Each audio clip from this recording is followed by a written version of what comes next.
tudo bem? Meu nome é Ramone e vamos conversar sobre fertilização in vitro.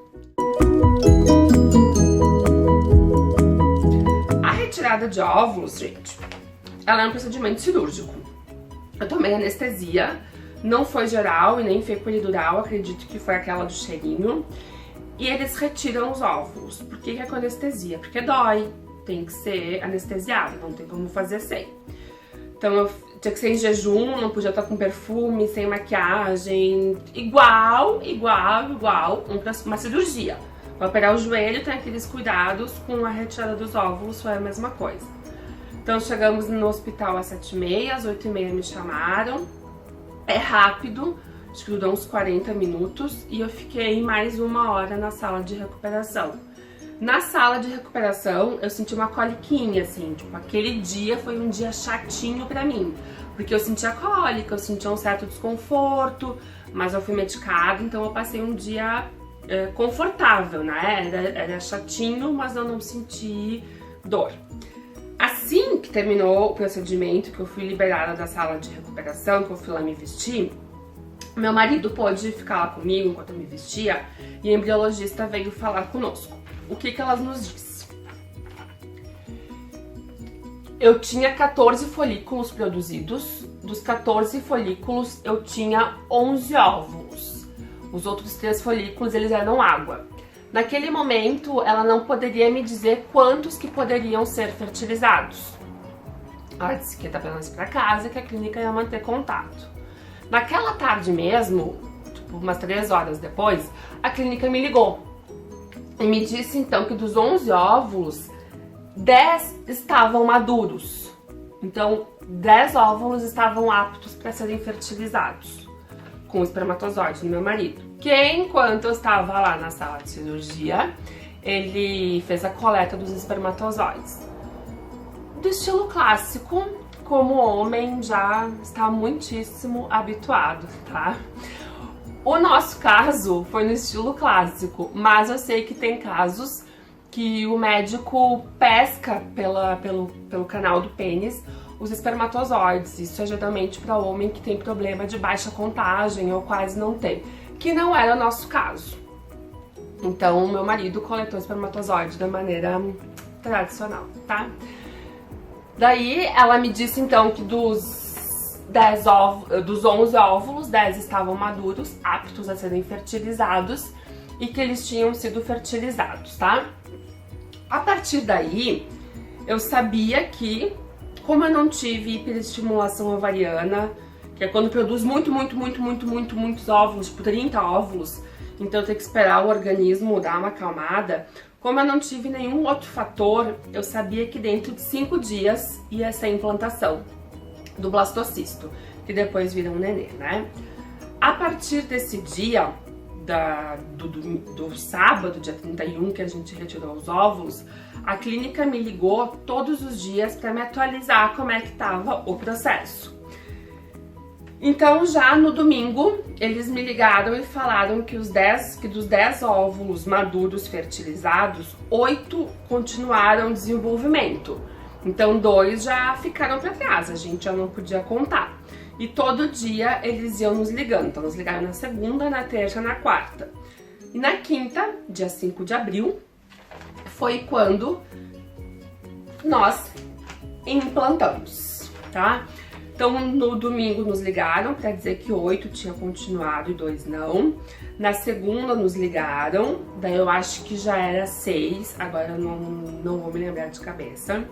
E na terça me ligaram, era 6 ainda na terça, sim, tá? E falaram assim: Ramone, embriologista, né? Doutora fulana e tal, tô te ligando pra te falar como é que tá os teus blastocistos, eles estão em 6, desenvolvendo conforme o esperado. E eu vou te ligar amanhã pra te confirmar, mas provavelmente quinta-feira de manhã vai ser a implantação. E eu... Ela me ligou 1h30 da tarde, eu tava na garagem do nosso prédio, indo trabalhar no carro. Eu parei assim o carro, não ia nem pra frente, nem pra trás, não fazia nada. Só disse, tá bom. Liguei pro meu marido, não falei nem oi nem nada, eu só disse assim, quinta-feira a gente vai implantar. Dele, tá bom, vou me organizar aqui. Porque lembra, né? A gente mora em Caxias, a clínica lá em Porto Alegre tinha um certo tempo de deslocamento. Na quarta ela me ligou de novo e disse que então, dos 6, 4 continuaram desenvolvendo, então mais 2 já tinham parado o desenvolvimento, e que sim, a implantação iria ser na quinta de manhã. Então na quarta de noite nós fomos para Porto Alegre, a gente ficava na casa do primo meu, e na quinta de manhã nós fomos para a clínica. Diferente do dia da retirada de óvulos, para a implantação não precisa estar de jejum. Então a gente foi para a clínica bem tranquilamente, a gente tomou café na lancheria lá do prédio, fomos para a clínica, coloca roupa cirúrgica porque é feito no bloco mesmo, mas não tem anestesia, meu marido pôde entrar junto, a gente ficou o tempo todo juntos, entrei de brinco, de aliança, tava maquiada. Não tava maquiada de cílio postiço, né, gente? Maquiagem de dia a dia, normal. E então deitei lá na maca e ela veio e me disse o seguinte, que daqueles 4 de quarta-feira, 3 tinham continuado o desenvolvimento até aquele dia, tá? Então, dos 10 óvulos que estavam maduros, 3 chegaram à fase de blastocisto, que é a fase que a gente queria para fazer a implantação. E nós optamos por implantar um blastocisto. Por que nós decidimos implantar um? O meu marido tinha muito receio de uma gravidez gemelar, porque uma gravidez gemelar sempre inspira mais cuidados. E eu já tinha lido vários estudos confiáveis que implantar 2 não aumenta a tua chance de sucesso, porque se algum blastocisto ele é tecnicamente inferior na qualidade, o teu corpo, ao invés de se focar naquele que é bom, ele se foca naquele que é ruim e tenta expulsar. Mas, obviamente, a opinião final é do médico, então eu estava lá deitada, preparada para fazer o procedimento. O médico entrou na sala e falou assim: bom dia! Vamos implantar então só... Ramone, vamos implantar só um? Não. Foi isso aí. Bom dia, Ramone, vamos implantar um? Daí o meu marido, sim, vamos implantar um. E efetivamente implantamos só um. Tava na sala ele, a embriologista e uma enfermeira, que daí a embriologista pede pro laboratório, né, pra alcançar o blastocisto. É engraçado, mas é isso mesmo.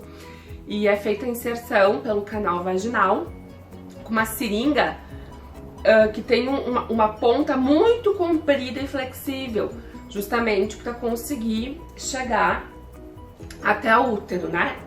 Então, no dia 5, na quinta-feira, a gente fez a implantação de um blastocisto. E a partir daí foi muito pensamento positivo, muita visualização, que tudo estava dando certo. Importante, no dia 1º, depois da retirada dos óvulos, eu já comecei a aplicar o Trogestan, que é a progesterona, que é um hormônio. 2 vezes ao dia, dava 800 mg por dia, e eu continuei usando o Trogestan, acho que até umas 18, 19 semanas de gestação. É um procedimento comum para quem faz fertilização, tá? Não é uma gravidez de risco, nada disso. É comum para quem faz a fertilização. Então, dia 5, eu implantei o blastocisto e eu tinha que fazer o exame de gravidez no dia 17. Então, do dia 5 até pra sempre, né? Até pra sempre não, eu continuei usando o Trogestan. E dia 17 eu tinha que fazer o exame de gravidez. Só que eu não aguentei a ansiedade.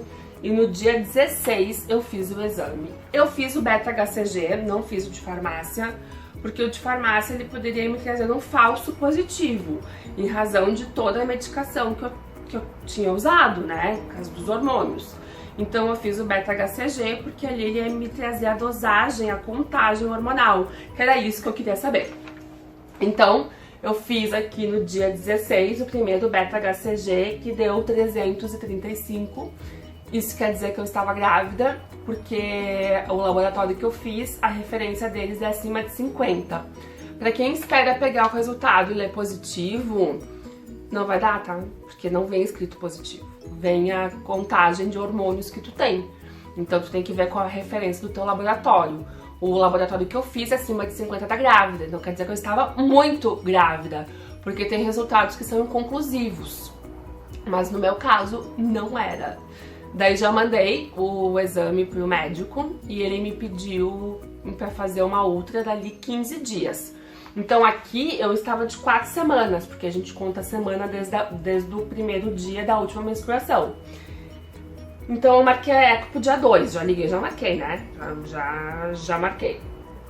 Ai, gente, ver aquele número foi tão emocionante. Nós começamos a chorar na hora, a gente tava em casa, só os dois. Eu fiz ao meio-dia, a gente veio pra casa às 3 da tarde pra ver. Então a gente chorou, já se abraçou, foi muito emocionante. Mas aqui a gente contou pra pouquíssimas pessoas, pouquíssimas mesmo, assim, 3 ou 4 pessoas, a gente esperou um pouquinho. Na quarta-feira, por minha conta e risco, meu médico não me pediu, mas né, a pessoa é muito ansiosa, então não consegue lidar com a espera. Eu fiz outro beta-HCG e ele deu 849. Por que eu fiz outro beta-HCG? Porque eu sabia que o número tinha que dobrar, né? O número de hormônios tinha que dobrar, que esse era um indicativo que a gravidez estava andando conforme deveria. Ela estava progredindo conforme esperado.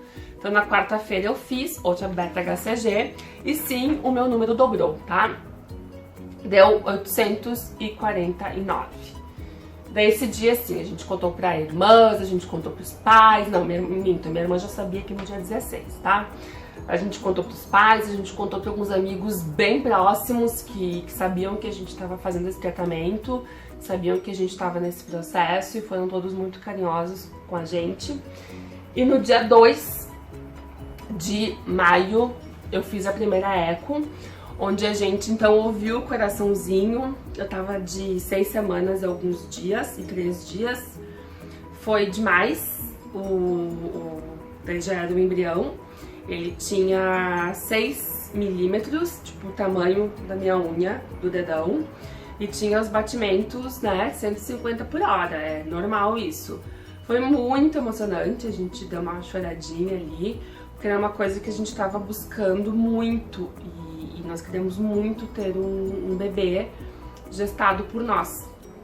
Então foi muito emocionante. 2 semanas depois, eu já tava com 8 semanas, o médico me pediu uma nova eco e o embrião continuou se desenvolvendo da forma que tinha que se desenvolver, tinha se fixado no lugar certo, tava tudo perfeito. Então, o médico da fertilização me deu alta e eu segui acompanhando a gestação no meu obstetra como uma gravidez que aconteceu de forma natural.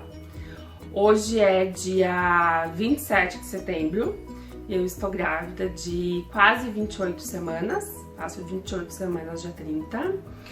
E nós conseguimos a nossa gravidez na primeira fertilização, na nossa primeira tentativa, a gente conseguiu isso, né? O nosso projeto bebê. Eu espero que tu que está passando por isso, que esse vídeo te traga um conforto, um alento no coração. O processo de fertilização, ele é complicado emocionalmente, ele é difícil. Então, se em alguns momentos tu se sentir sozinha, tu ficar com medo, dá bola não. É próprio do processo, faz parte, mas confia. Confia que eu acredito que confiar já é um caminho andado. E se tu tá nesse caminho e não conseguiu de primeira, não desiste, porque conseguir de primeira não é a regra. A gente se sente muito abençoado, muito grato. Sabe aquela história da gratidão? O dia que nós fizemos a primeira eco, que eu ouvi os batimentos do embrião, eu fiquei me sentindo realmente muito grata por nós termos conseguido na nossa primeira tentativa e estava tudo certo. Mas repito, se tu não conseguiu na tua primeira tentativa, não desiste. Cada pessoa é uma pessoa, cada organismo é um organismo, cada corpo reage a uma forma de tratamento, Cada casal tem as suas particularidades. O que acontece com um não é regra para os outros. E eu espero que as minhas palavras tenham trazido algum tipo de alento pro teu coração, porque eu sei como esse é um caminho doloroso e silencioso na maioria das vezes, que as pessoas, não por maldade, acho que por não conhecer o sentimento, elas julgam exagerado as tuas emoções, o que tu sente, a tua tristeza. Então, vai firme, não desiste.